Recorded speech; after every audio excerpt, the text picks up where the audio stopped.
Welcome back. This is our second video in our series on good reads. We hope you enjoyed our first one. Today, we'll examine some more modern texts. Let's take a look. Hello. All right, let's jump right into Good Reads for Educators Part 2. This is our follow-up. We were going in chronological order, so we're going to pick up from there and close out with 4 more suggestions. Special announcement for DMV viewers. The Teacher is holding a community event in the Montgomery County, Maryland area. Great guest speakers, resources, vendors, and light refreshments will be present. Space is limited, so please RSVP ASAP. The EventBrite link is in the description below. We hope to see you there. Now, back to our regular programming. So we'll recap again the importance of continuous learning. Then we'll jump into the book Mindset, Weapons of Mass Instruction, Visual Learning, and All Together Now. So just to recap, importance of continual learning.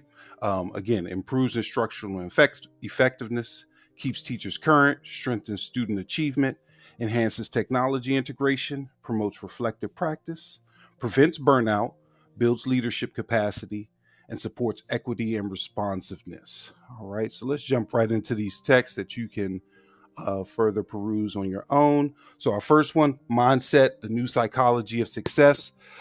This was Carol Dweck from 2006. Great book. I was reluctant to read it when it first came out.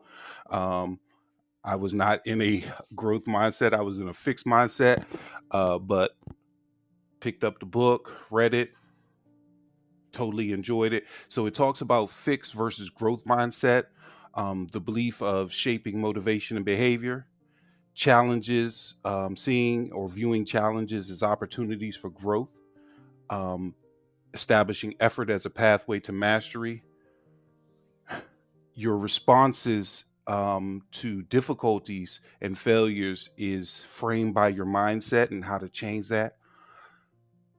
Talking about praise on the process, not intelligence, providing feedback for improvement, how mindsets influence relationships and leadership. Growth mindset improves resilience and achievement, and mindsets can change, which I'm a living example because mine was fixed before I read it.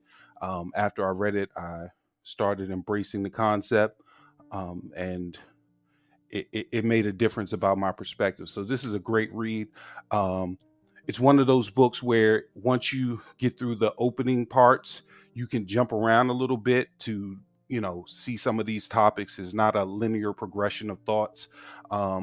So you can pick and choose where you want to focus in on, reading the text. I encourage you to read it all and to read it multiple times. Similar to the Miseducation of the Negro, you read it at different parts of your, professional journey or life. The perspective changes a little bit. Weapons of Mass Instruction, John Gatto. All right. So we did see one from Gatto before, Dumbing Us Down. But Weapons of Mass Instruction came out in 2008. And it examines, schooling and social control, standardization, the impact of schooling on communities, a cultivated dependency, how, right now instruction, and even in 2026, instruction is kind of fosters a dependency on, the education system to be the holder of all knowledge, fragmented knowledge, giving them bits and pieces, suppress motivation, learning beyond school, surveillance and identity. That's something that's big in 2026 as well. Still, self-reliance and purpose. Is the instruction being presented to students making them self-reliant and is it purposeful? Um, and then it closes out with reimagining education. Again, another good read. It is very dense. It is very critical, but it's a reflective criticism in the sense that this is the way it is. Can it be changed? Okay, and what can we do to improve on it? Our next one is visible learning. Visible learning is a good one. Visible learning is a good one. John Hattie. This is a what they call a meta-analysis of different research to determine the impact of different strategies. So let's say, for example, I'm a teacher and I'm like, oh, I'm going to do small group instructions. Well, visible learning provides data to show the significance of impacts of small group instruction to find out whether or not that's your best use of instructional time. So you have different ratings, you have different scales, and as you can see by these little meters on the front of the cover, that's what it does. It shows you the impact and the sphere of influence that each one of these strategies has, and it has over 800 meta analyses presented in the text, so you get a good. It's not a conclusive, but it's a good starting point to know which instructional strategies are most impactful. So know thy impact, meaning when you pick something, an instructional approach or strategy, what's the impact? Know what impact it can have. Highlights teacher effectiveness, visible teaching and learning, highlights the power of feedback, high expectations. Check out that video on this channel if you get a chance. Clarity matters, meaning clear, understandable, attainable goals. Students' self-efficacy. Are you building students' self-efficacy, and how do you go about doing that? Assessment for learning, collective teacher efficacy. We don't talk enough about that. Do teachers really feel like they know what they're doing? And then surface to transfer learning. So visible learning, it's one of those books where it's more of a resource where you're picking through, let me go look at this topic, let me go look at this topic. It's not a straight through read, okay? And last but not least, All Together Now. This came out in 2020. Oh, it's by Dr. Charles Guilford III. Self plug. Okay. But anyway, All Together Now examines professional learning communities and leadership preparation.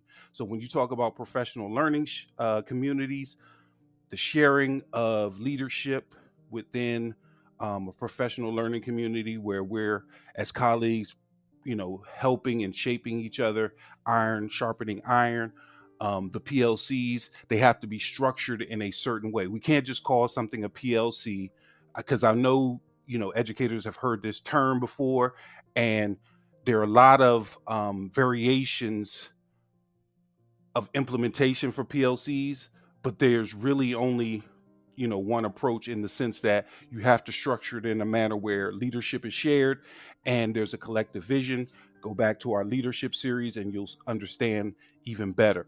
But All Together Now, it covers PLCs as a collective responsibility. We highlight the leadership preparation that must be practical and embedded in order to foster a PLC. We'll talk, we hit on collaboration improves instructional practice, focus on student learning, not adult preferences. A lot of times teachers teach in a manner that's most comfortable for them, not necessarily for their students. Having a shared vision and clarity. Data-driven decision-making strengthens outcomes. We talk about leadership capacity is distributed. We just talked about that. Accountability and support go together. Sustainable change requires systems and not. And when you talk about PLCs, the systems are within your small PLC rather than, district-wide or statewide. Those systems.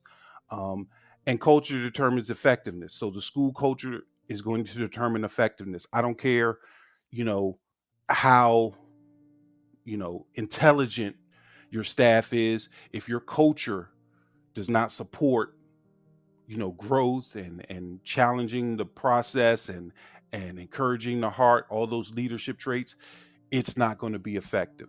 So those are our last four for this first round of good reads. Hope you enjoyed it. Hope you can check some of those out. We hope you found that helpful.